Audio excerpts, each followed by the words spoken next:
So this right here, this is the 2020 Bighorn Show. This is the Bighorn Show. Wow. So tell me what it was like this year. So this year we got the call the day before our volunteers were scheduled to start setting up the Bighorn Show that the fairgrounds was going to be closed. It was a heartbreaking moment. We understand it, but at the same time, just our thoughts went out to all of our vendors who are relying on that, all of our volunteers who get so excited about the show, and then the community, because we love being able to be out there in the community and sharing our passion with everyone. Yeah, I love the Bighorn Show, but tell us about the Bighorn Show. I mean, what is it? Biggest outdoor adventure show that you can think of. We have everything from rifle range, silver mine, we have 3 ponds set up that are filled with trout for kids to fish in. We have trophy territory where people can bring in all their trophies that they've had from the year or previous years. They get graded by Boone and Crockett certified measurers, and you could possibly win a trophy at the end of it, which is one of our Bighorn belt buckles.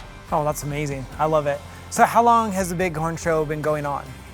This would have been our 60th show. This would have been 60. Yes. So next year will be 60, and that Next year will we're be going to come back bigger than ever and celebrate the 60th with a big party. bigger than ever, stronger than ever, and I love it. Pete, Marie, thanks for joining us today. Director of the Inland Northwest Wildlife Council and President of the Inland Northwest Wildlife Council. Your biggest fundraiser of the year, like we talked about, is the Bighorn Show, but the Wildlife Council does so many things. Tell me about some of the things that people might not know you guys do. The Wildlife Council is the leader in volunteer conservation in the area. Our volunteers go out all over the area. We've got different projects. We've got Kid Fishing Day. We take a lot of local kids out fishing with the help of other groups and Fish and Game. We have a fencing project that we work in coordination with Fish and Game to help improve habitat. We also have a backyard habitat program. We've been putting up bird boxes and bat boxes in the area. We have our big game recovery unit that Pete's involved in that goes out, and we take animals that need to be recovered, and that meat is processed and donated to local food banks. Yeah, tell me more about that program. So we are certified by the Fish and Game. I do a 1-year annual training.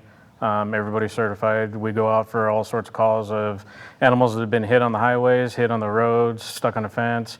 We humanely put them down. We bring them back here to the council, we process them out, and then we bring all that meat down to Crown Foods, and it goes into a program that's called Hunters Against Hunger, and that meat gets distributed out to all the food banks. Great, and these are animals that are... They're moose, elk, deer, mainly it's all big game. We do every once in a while get some stuff from the Fish and Game. That turkey we did, we had a bunch of turkeys that had to be humanely put down and brought to us, so we had to go through a bunch of turkeys and get all that meat and get that delivered out. So how is all this with COVID and things shutting down, and at this moment they don't have fishing, and it's wild, but how have you guys seen the impact on your front lines? Our whole world's on hold right now. A lot of our projects start in the spring. So we have the pheasant chick program where our volunteers raise pheasant chicks at their homes and then release them to try and help improve the numbers.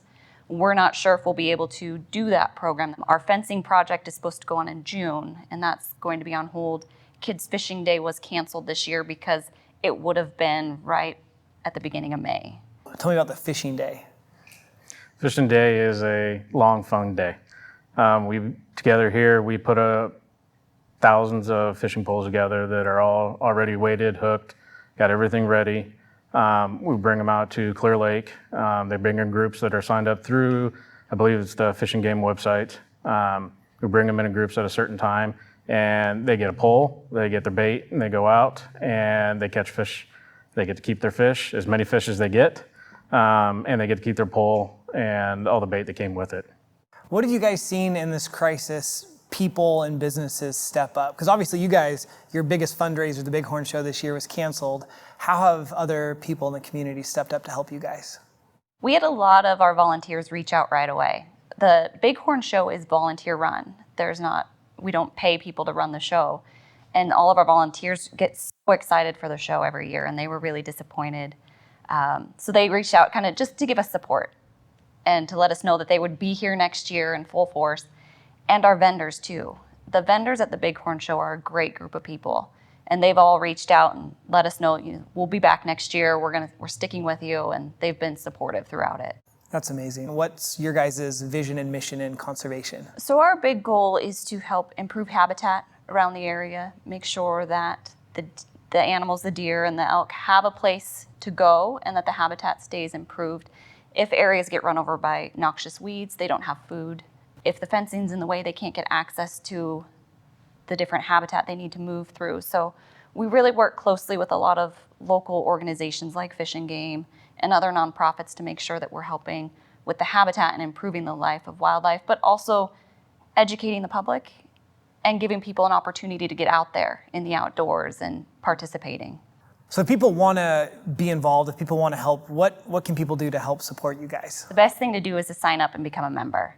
And once you have your membership, come to our meetings so you can learn about our programs and volunteer. The more boots on the ground that we have, the bigger we can make our programs and the bigger impact we can have in the area. Could always use volunteers. Always Use volunteers. How many volunteers do you have at the fishing event? Hundreds. Hundreds? With all the groups. All the other groups that come in and we do this all together and we take over Clear Lake. Wow. And there are people who are there year after year. They've been there for as long as the program's been going on. If someone wants to sign up, where would they go? So to sign up, you can go onto our website, INWC.org. We also have, once we're able to reopen the building, Jean is great and she helps our people get signed up right when they come in. Well, Pete, Marie, thank you so much for joining us Thank today. you. Thank you. Next, we have Mark McKee and Bruce Barony from the General Store. Check out Community Positive, a TV show dedicated to promoting positivity. Each week, we highlight business owners and community leaders doing incredible things in the Spokane community. Saturday and Sunday at 6 on Fox 28.